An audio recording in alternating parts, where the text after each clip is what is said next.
People can give commentary if they want. I'll let them know that too. All right, here we go. You are listening to the show. 103.5 FM LP WNHH NewHavenIndependent.org. This is the show. And my name is Michelle Turner, and I am so grateful that you could join us this evening as we kick off the new decade. Happy 2020 to everybody. And we're going to do it in style.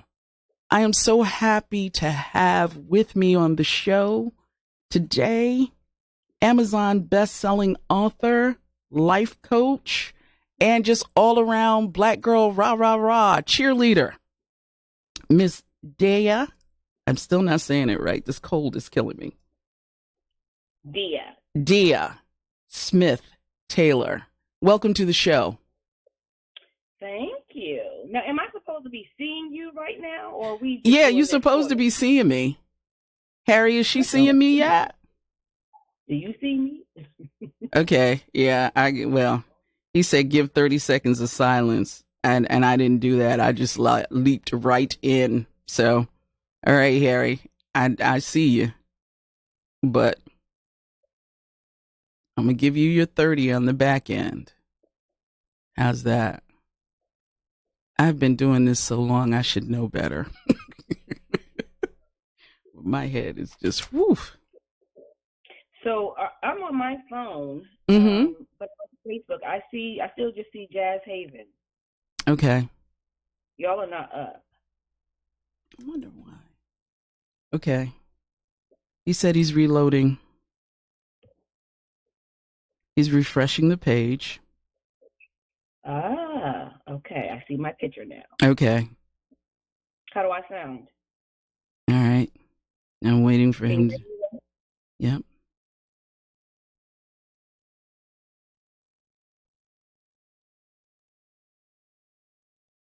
Pull down what, Harry?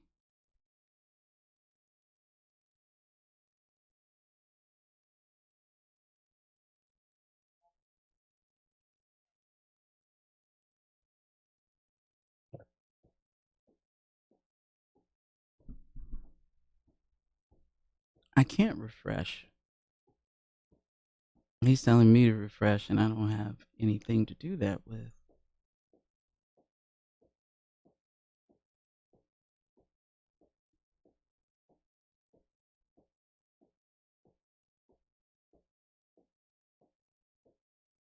All right. Your phone by pulling down the page. You refresh your phone by pulling down the page. Okay. So he's saying, I guess, pull down the page if it's on your phone. I see it. You see it? Okay. All right. She's got it, Harry. So I've given you about a minute of like nothing. So can we start over?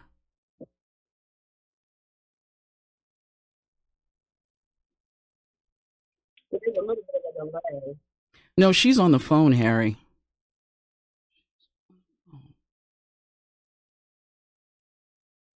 He says if you're on your computer, you can refresh the page. But you need me to get on the computer?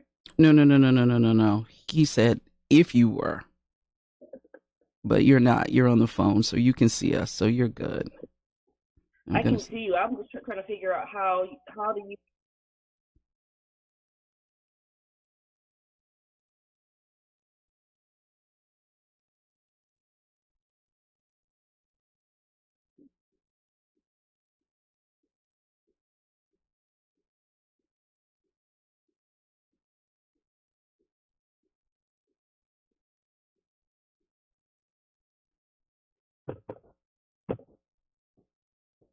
All right, Harry, here we go. I'm going to start over.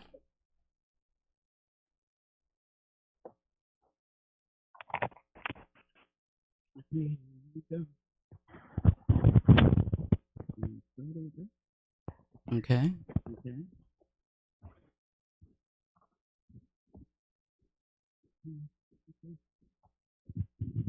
This is the first time I've had this experience. And we're on. This is the show. 103.5 FM, WNHH, NewHavenIndependent.org. Here's to a new decade. Thank you so much for joining us this evening. I am so excited because I have a guest that I have been wanting to get on for about 6 to 8 months. And her name is Deya Smith Taylor. And she is the president and creative director of Deya Direct. And she has written books, Amazon bestsellers, Failure is Fuel, Touch Yourself, 30 Ways to Boldly Live, Love, and Let Go. And of course, my favorite title, Soft is the New Power, Embracing Your Femininity to Win in Love and Light. So, Deya, am I still saying it correctly or no? It's Deya, yeah. Deya. Thank you for being patient. Thank you for coming on today. I can't wait to get into this conversation. So, if most of you don't know and you don't recognize her name, she is a New Haven native. Yes. She is a co-op grad, and she has a bachelor in communication, I believe. Am I right? And BSA, yeah. From Howard University. Yes. So welcome, Deya, to the show. Thank you so much for being here. It is my honor. I am getting an echo. I don't know if the audience is also getting that echo. Okay. Harry, we're getting echo. Can you help us out here? Should I text you? Everything that you say is repeating itself. Okay. Harry, I'm not on my phone. So whose phone needs to be shut off?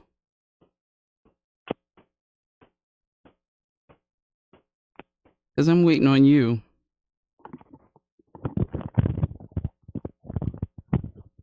Okay, I'm ready. Okay, good. So now I'm getting the feedback, but I'll live with it. So, Deya, tell me how you got from New Haven to Dallas.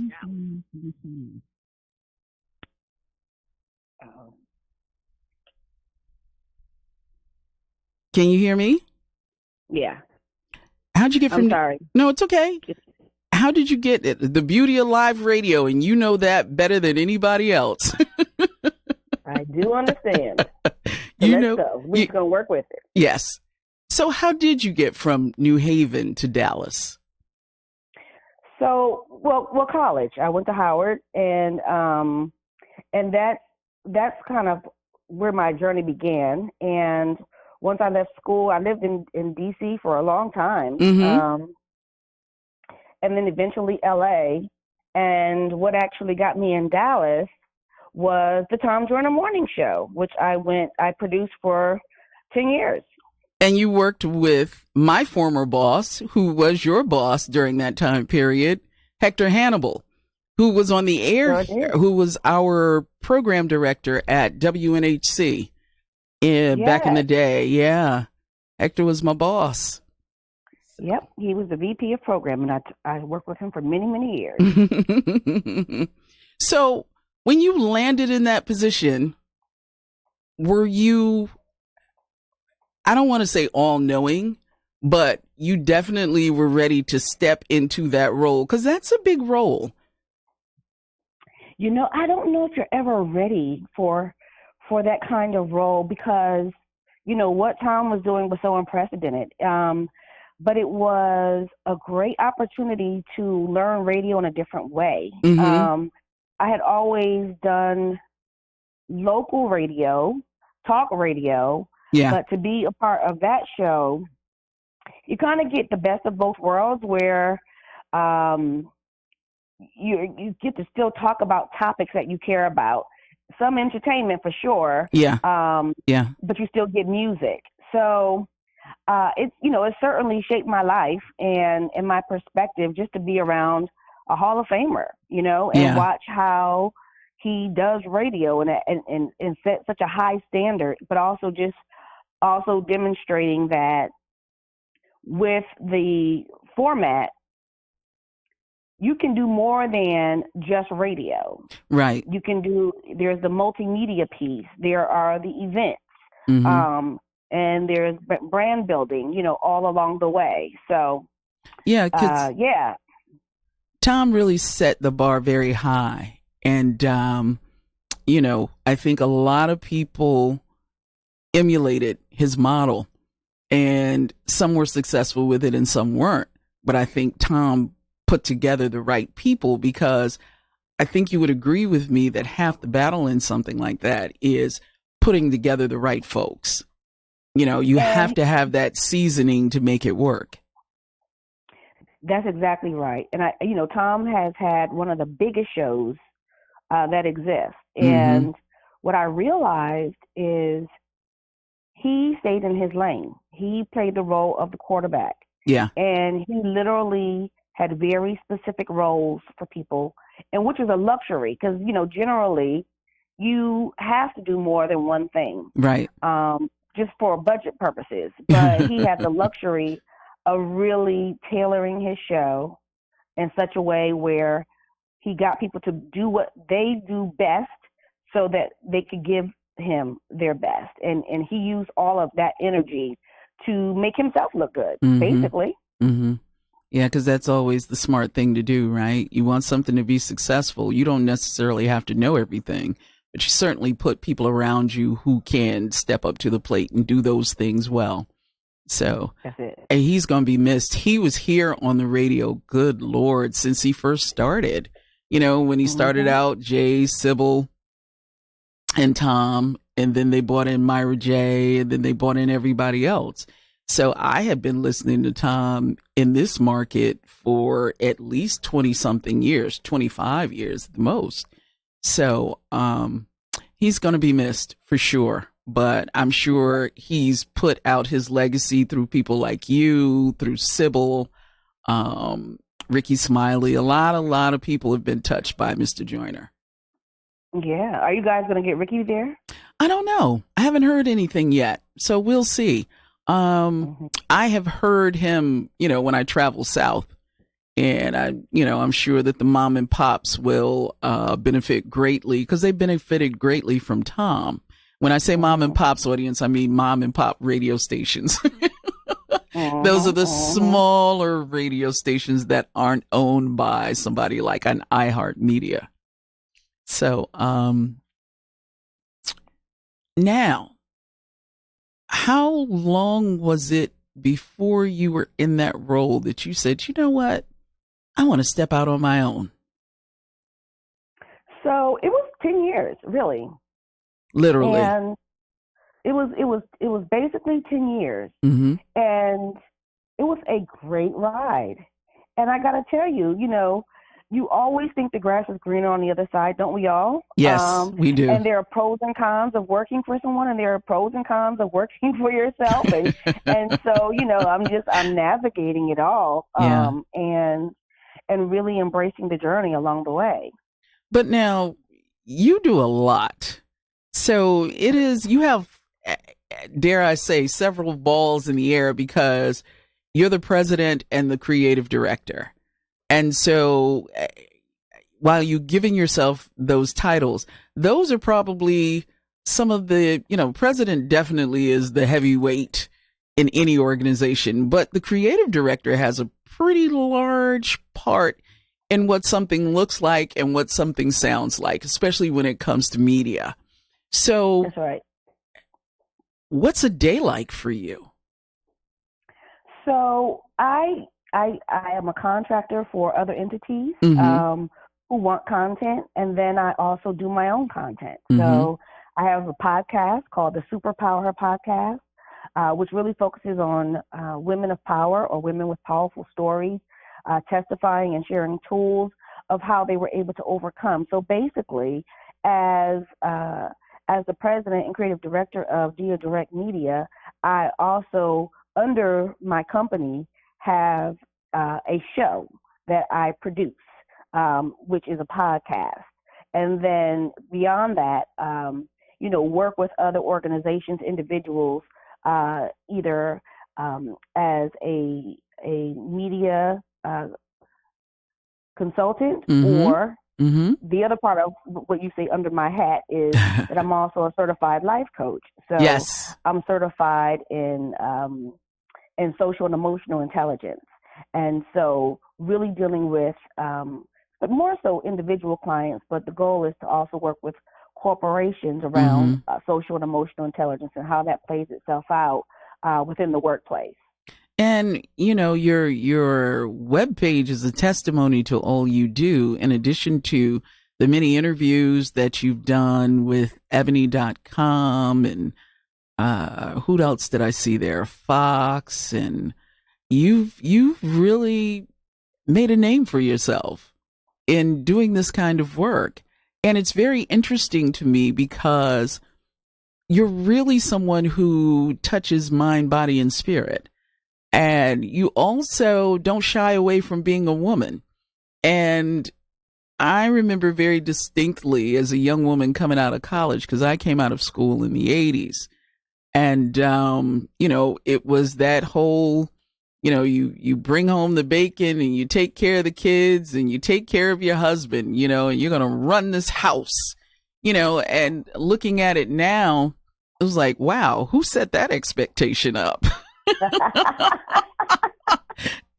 Who decided that was cool, and you have a Yeah. lot of folks who, walked away from that.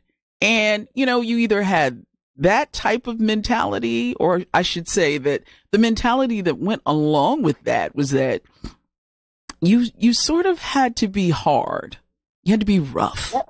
You wore your pantsuit and you made demands, and you took the so-called male model of what it was to manage if you were in business or you were doing anything.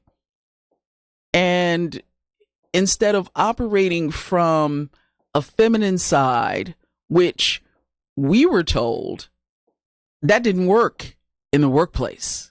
You couldn't operate out of your soft power. So it interests me that you have a book titled Soft is the New Power, Embracing Your Mm-hmm. Femininity to Win in Love and Life. So Mm-hmm. how'd that happen for you? How'd you do that? How'd that come about? Well, just like you said, I certainly. How can I say this? Look, I'm a girl from New Haven, okay? So obviously, I understand what it's like to have some rough edges, Yeah. Yeah. and life certainly positioned me in such a way where I had to, or so I thought. Yeah. But it affected me in that way, and so I had rough edges for sure. Mm-hmm. And there are pros and cons to that. Part of why a lot of people have rough edges, like myself and others, is because of circumstance, and you do what you got to do to survive. Right. And, it's not necessarily a good thing to be weak. But what I learned along the way is that you'll appreciate this as a communicator, is that you've got to know how to diversify your communication portfolio. You can't bring that girl around the way everywhere. Yeah. It doesn't work in every kind of relationship, and that's sort of where emotional intelligence comes in, Mm-hmm. right? Which is the ability to understand and manage yourself and others in real time. And so what I had to do after a while, you know what they say, if you keep doing the same thing over and over again, it's mental illness, basically, And so when I found, particularly in personal relationships, that I was having some challenges because I carried a lot of masculine energy into my relationships. Uh-huh. And every relationship, whether it's personal or professional, require a different approach. And so you've got to know which part of yourself to bring in order to be effective. And so everybody has feminine and masculine energy. Correct. Men do have feminine energy too. So it's really about which muscle, if you will, is the strongest, and which approach is going to be most effective. And so, and this is what I tell people all the time. It's like this. We're all more than one thing. And it's like Mm-hmm. when you go to the gym, if you just work on your arms all the time, that's what's going to be strong. But if you don't Right. work on your legs, they're going to be weak. So what's happened in the workplace, or even in relationships, because we've only worked our hard muscles, often as women, it's hard for people to break down the barrier, or even for us to allow ourselves to be soft in certain ways, and we don't even realize it because hard has become our norm. Yeah. And but hardness doesn't necessarily attract what you want from a man, because if a man is interested in a heterosexual relationship, he doesn't need his own energy. He already possesses the masculine energy. So there's a point where you have to be the answer to what he does not have. But now, if you have been in this mode for so long, how do Mm-hmm. you find your soft power, and how do you, corral it? So, because when you say soft, a lot of times it, as you have said, it leads people to believe, even women, that it's a sign of weakness, That's right. and even in talking to people, when we use our so-called vernacular, sometimes you've heard the term, oh, they soft, meaning Mm-hmm. that they don't have, any courage or gumption, or, they don't, you can basically run over them. So how do you get women to see that having that soft power is not a bad thing? Well, first of all, being soft doesn't make you weak. It makes you wise. Mm, Because if you think about mind you, this is a mindset I had to get to. Now, right. so, but when you think about, let's say, your hair, right? Yeah. We all want to have, healthy hair. Right. And if you think about, if you don't take care of your hair, if you don't put the right nutrients in it, what happens? It gets hard and it breaks off. Right. And all Black And women so, can relate to that. yes, yes. We And can get the so, hair analogy. what started to happen is, because life is happening in real Yes. time. Yes. If you're not careful, you will break Tell them. by carrying a load that you weren't meant to ever carry. Mm-hmm. By not being malleable, by not having flexibility, by not if you're flexible, it's harder to make something break. But if it's hard all the time, it's easier actually for it to break. So Right. on one hand, it might seem like it's stronger, but ultimately it's more vulnerable. Mm-hmm. And so what happens is, we are hard because we are protecting ourselves and we don't want to be hurt. But oftentimes the very thing that we're trying to protect ourselves from is the very things that we're protecting ourselves from. Mm-hmm. In other words, you want love and relationship, you want connection, but you don't have any room for it because that door is there. And so anything that's worth having is worth risk. And so I often tell the story of, I was in a relationship and I was having this knockdown, drag out argument Mm-hmm. with my ex. And he literally said to me, he said, Deya, you go too hard. If I wanted to be with a man, that's what I would be doing. Mm-hmm. Mm-hmm. And I didn't let him know. Right. But basically, it hurt my feelings. And it showed me myself. And I realized that I'm going about this all wrong. Like, there is a time and a place where you have to be hard, but you got to have more than one tool and skill. Yeah. And you got to be able, so it's in us. It's just that we've suppressed it because we've been conditioned to believe that being soft is weak. And, just because, think about it, the person who's talking the most noise and being loud, and you may think that that person is the strongest, but sometimes if you get into a fight, it's going to be the quiet person. Right. It's going to be the person who underestimated you that will knock you out. Out. So, the appearance of hard doesn't actually make you Yeah. hard. Yeah. And by the way, the person who people think is hard is often the softest person on the inside. It's just that they're so afraid of being Yeah. hurt because life has happened. They're protecting themselves. Yeah, I was So going to say that. Yeah. you already have it It's just a matter of trusting yourself, right? And Mm-hmm. trusting your experience and trusting what you really want most, and then putting the actions behind it. And so yes, maybe you've been hurt. Yes, something maybe something happened. But if that's not what you want moving forward, like we said earlier, then you have to do something different than what you've been doing. And so when you are in relationship, it's a mirror back to yourself. And Mm-hmm. so in that example that I gave you, he gave me a mirror to show me that I may dress feminine, I may put on makeup, and I may wear heels, but my energy, going back to that, Mm-hmm. was not as feminine as I thought it was. So, And and so and I, what and, does and that look because of that, like? I wasn't attracting what I thought I What you wanted. thought you wanted.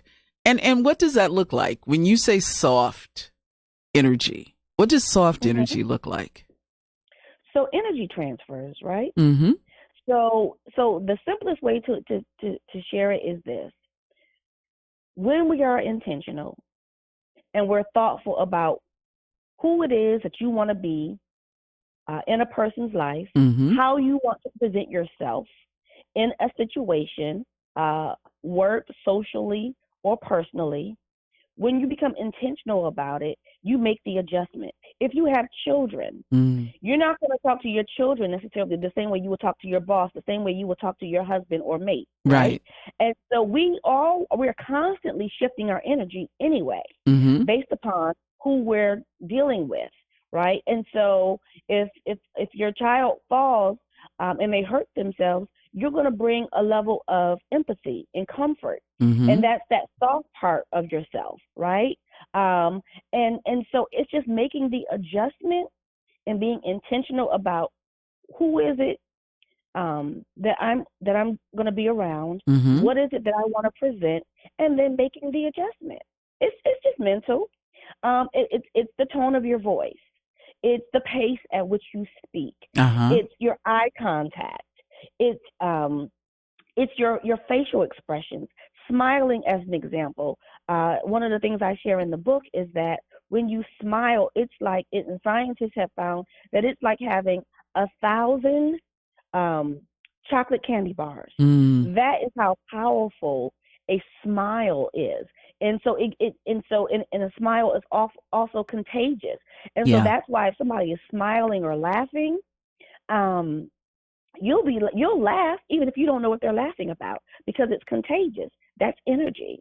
And so it's as simple as being aware, as many of us aren't aware of what our facial expressions look Yeah. like. And And people will think they'll think we're mad or we're mean, I and am. we'll say things like, "Oh, well, I shouldn't have to change how Yeah. I am." Yeah. Yeah, but well, you should if you want a different result. Right. Because you have to. And I'm terrible. I would never be a good poker player because my face shows everything. And I have been trying to work on that, and I'm still not good. I'm still not good. So that's something, that I am consistently working on, because my daughter will always tell me, she says, well, Ma, you're saying one thing, but your face is just saying something totally different. And I have to catch myself. So I'm really working on that part.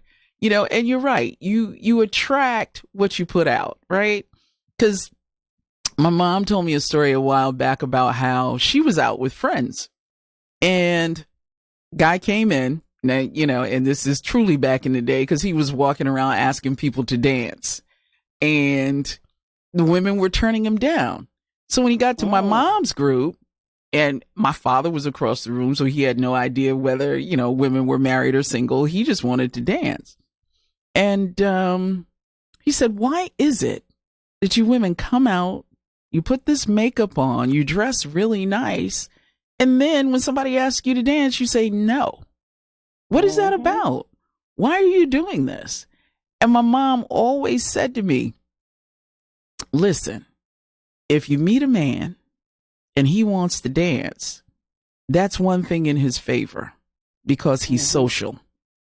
She said, Mhm. don't forget that. And when he comes to you and he's smiling, he's a social guy. Mhm. He may not want anything from you. He just might want to dance. So always keep that in mind. So when I started to go out and do different things, I always had that in the back of my mind, Yeah. but I am guilty of sitting there with the group and going, no, I am guilty We of are. that. But, Same here. you For know, sure. time and wisdom make a difference. Time and wisdom make a difference. And so when you start to talk about doing that throughout your life, what should somebody expect that to look like? Because it is going to have an effect. It is going to change things around you. It's going to change your interactions, correct? Absolutely. So, as an example, when you become more conscious of and more intentional Mm-hmm. about the energy you want to put out, then some things will naturally just happen. Like for instance, if you when you walk into the office and you smile versus just passing by people, people are going to respond to that energy. Mm-hmm. Mm-hmm. Um, and there's something called feminine management style. Yeah. Feminine management style is the kind of management where it's a little softer versus just hard management style, which may also mean micromanaging. Feminine management style is taking time to know your coworkers or the people who work with or under you. Mm-hmm. Getting to find out what's happening in their lives. And tailoring some things based upon what you know are their strengths, Mm-hmm. and even trusting that you've hired real professionals. And studies show that when you give people latitude to get the work done and not micromanage, a lot of times when you create that healthy environment, especially if there's flex schedule and things like that, Mm-hmm. they're more likely to do more for less because they feel empowered and they're allowed to actually have a life and still be a professional. Mm-hmm. Obviously, there are people who abuse it, but you give people some latitude. But Yeah. but when you function from a place of fear, of treating people like children, even though you hired them as a professional, then you can't be confused if they're punching out at 5 o'clock Right. because you're not creating an environment where they want to be in. Right. That they want to stay. So one thing you can expect is when you change your energy, it's going to shift other people's energy. So talk a little bit about fear, because I noticed that out of your hats on your website, you have a blog space and you blog. Mm-hmm. And one of the things that you discussed was fear. Yeah. And that pulled on me a little bit because there was a time in my life where I was just afraid of really stepping out and doing things because I thought that folks might find out that I wasn't as good as I portrayed myself to be. And what I found Absolutely. out in that space was that I was in the right space. I did do the job that I was supposed to do and did it well. And I am, imparted ideas to other people that they believed in. And, when I worked with students, they took those ideas with them and set their standards. So, how do you get people to realize that fear is not that and that you can actually turn it around? So fear is paralyzing. Mm-hmm. And it has been a constant battle in my life, to be honest with you. So it's Mm. always so interesting to me when people are responding, oh, you do so much, oh, this, no, that.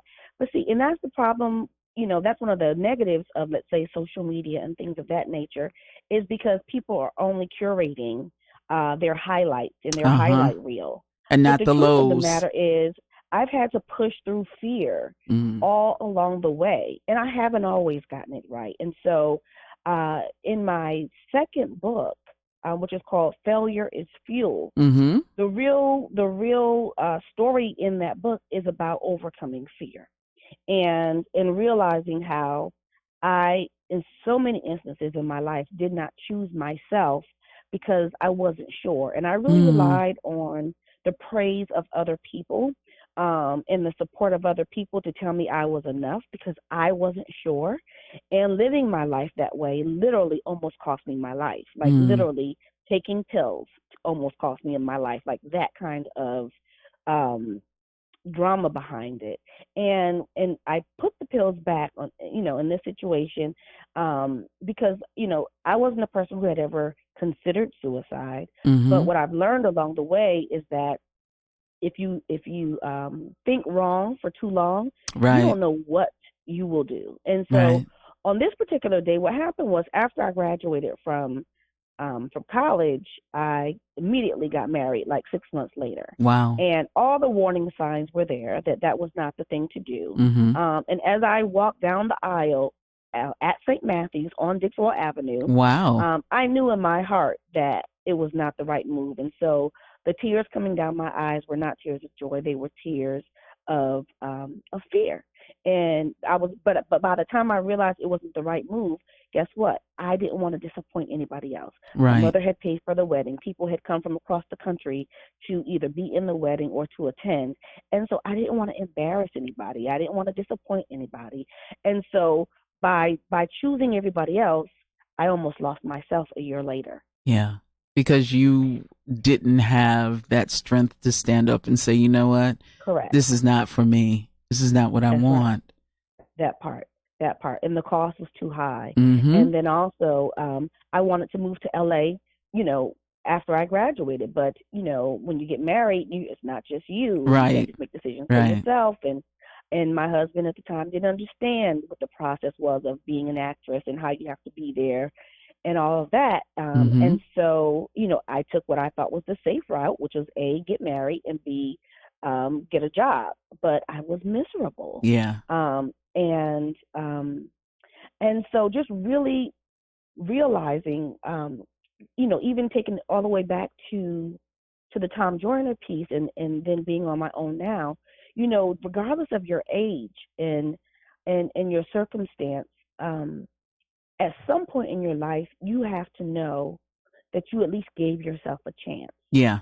Even if it doesn't turn out exactly how you thought it was supposed to be, Right. there is a point where you have to take the energy, the strength, the know-how that you have, and hire yourself in some way. And I'm not saying to be irresponsible, Right. but if you've got the ability to, if you're not satisfied with where you are, if there's more that you want, as opposed to waiting for somebody to miraculously, call you, knock on your door, or get Appear. in your head and figure out that you're the greatest thing since sliced bread.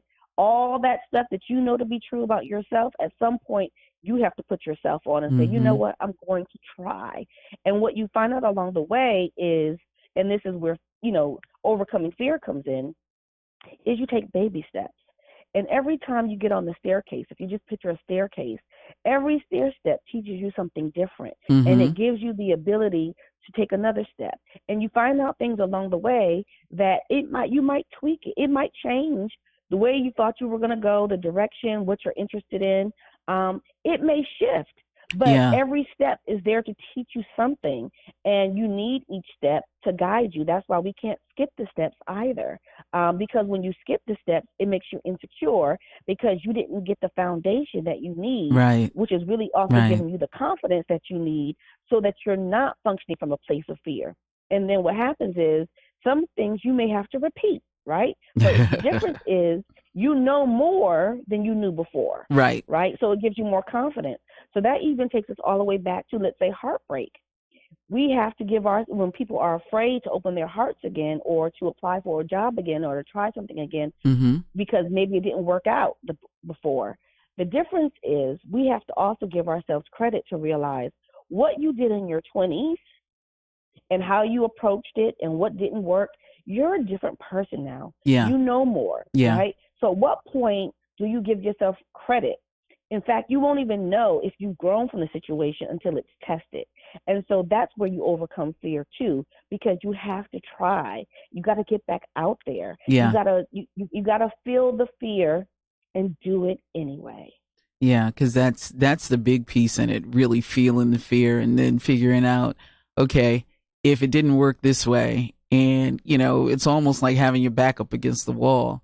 How do you come Yep. out of this? And it's not to say that you will emerge a winner, as you said, but just come out of it and take that experience and use it in your favor. Learn from and it's it. about how you define winning. Mm-hmm. Because think how many things have we been afraid to do, like driving for the first time or riding a bike, Yeah. or we can just get really basic with it, and then once you got it and you realize, oh, it's not that bad. Oh, I can do this, and the more you do it, the more confidence you get, And you and exercise that muscle. you exercise that muscle. And I think as we get older, all those principles are still the same. In many cases, we're more fearless when we're young because we don't know Right. about the consequences. Right. So now what we do is we hold ourselves back because we've experienced so much. But the fact is, we actually have so many of the tools that we need. We just have to get out of our head. Yeah. Yeah, because that's a real thing. I used to hear people say, she can't get out of her own way. And I wondered what that meant. And there was a time in my life where I couldn't get out of my own way. And when I came out of that situation, I understood more than ever what that meant. So I kind of used it to my advantage. You're listening to the show on WNHHLP 103.5 FM LP, broadcasting live from downtown New Haven. We are streaming live on TuneIn Radio and newhavenindependent.org. We're also streaming live video on Facebook Live, like you see us now. Just go to facebook.com/New Haven Independent or go to your own Facebook page and look us up. On the phone with me is New Haven native Deya Smith Taylor. She is an Amazon best-selling author of Failure is Fuel, Touch Yourself, 30 Ways to Boldly Live, Love, and Let Go, and Soft is the New Power, Embracing Your Femininity to Win in Love and Life. And we really had a good conversation about different things. Everything from what soft power is, how you use it, to just wrapping up something on fear. So, with that said, once you get past all of that, you can go to Deya's Super Self-Care Power Summit. Now, you had one in the fall, and the acronym was Fix, Align, Love, and Leverage. That is so great. I love that. How did you come up with that? Well, it's the acronym for fall. But it's all about self-care. And I really saw a place. The event actually evolved from my podcast, which is Superpower Her. And, we really deal a lot with women who are overcoming obstacles, women of power, celebrities, powerful women, or women with powerful stories, sharing their testimonies, and not just their testimonies to just expose their business, but then they share tools for how they were able to overcome different issues in their lives, or tools on things that you need to know to take your life to the next level. And so basically I took that concept and created an event, which was really wrapped around self-care and the need even for super women to take care of themselves. Because what happens is when we talk about hard power and busy women and having all these things to juggle in your life, what happens is when you're that person in your work or in your family, the big secret is that you're often not okay. Yeah. and I was going to say, is there really such a thing as a superwoman? Because coming into that, coming into that, like I said, when I got out of college, I was going to own a radio station. I was going to be the GM. I was going to do all these different things and raise kids and have a husband. And after a certain point, I was like, wait a minute. I need to dial this back a little bit because, especially when it's Black women, right? Because we take on everything. We run the house. We do the kids. We make sure there's dinner on the table. And if there's a mate involved, We make sure they're okay. And we end up putting ourselves last. Always. And often suffering in silence. Yes. And in fact, to the point where we're ashamed to ask for help because of the concept of it, or the perception of it being weak. I remember needing a ride one time because my car wasn't in where I was when I was living in LA. The idea of asking for help hurt my feelings so bad that it brought me to tears. And so we will suffer in silence and do without just because we don't want someone to think we need them. And it's so backwards when you think about it. Yeah. Humans need humans. Right. But people are it's a whole nother level of fear. We're so afraid of how we're perceived or what somebody's going to think about you. But what about what you need more? Right. Isn't that more important? And so what you'll find is these strong people, men or women, are often suffering from a self-esteem issue. Because when you see successful people, you know what you asked about Tom, or you asked, look at successful business people. They know how to hire people where they're weak, because they don't feel this need to have all the answers. They understand that they need help. We, on the other hand, are counterproductive, and we don't know how to ask for help. We don't know how to say, hey, I'm not good in this area. Can you help me? Because of fear of rejection. Yeah. And so you just go down the list of what is it that you're so afraid of, and how is that preventing you from getting to where you want to go? And then that's where I come in as a life coach, and let's work on that stuff. Yeah, because I think when we ask for help, we have the feeling that it doesn't make us look capable, that we're not handling stuff. And why is it that you can't handle that? You know, that's the judgment that we think we're going to get in return. When in fact, somebody might say, oh, girl, you know what? I'm glad you asked me, because I see you over there struggling, but you know, you got the superwoman cape on, and I'm not so sure how you're going to receive me asking you, do you need help? Yes, that's exactly right. And or you may have some trauma around that. There may have been times when you did ask for help and you were rejected. And so you vow to, oh, I'm never going to let somebody see me weak again because I was taken advantage of, or whatever it is.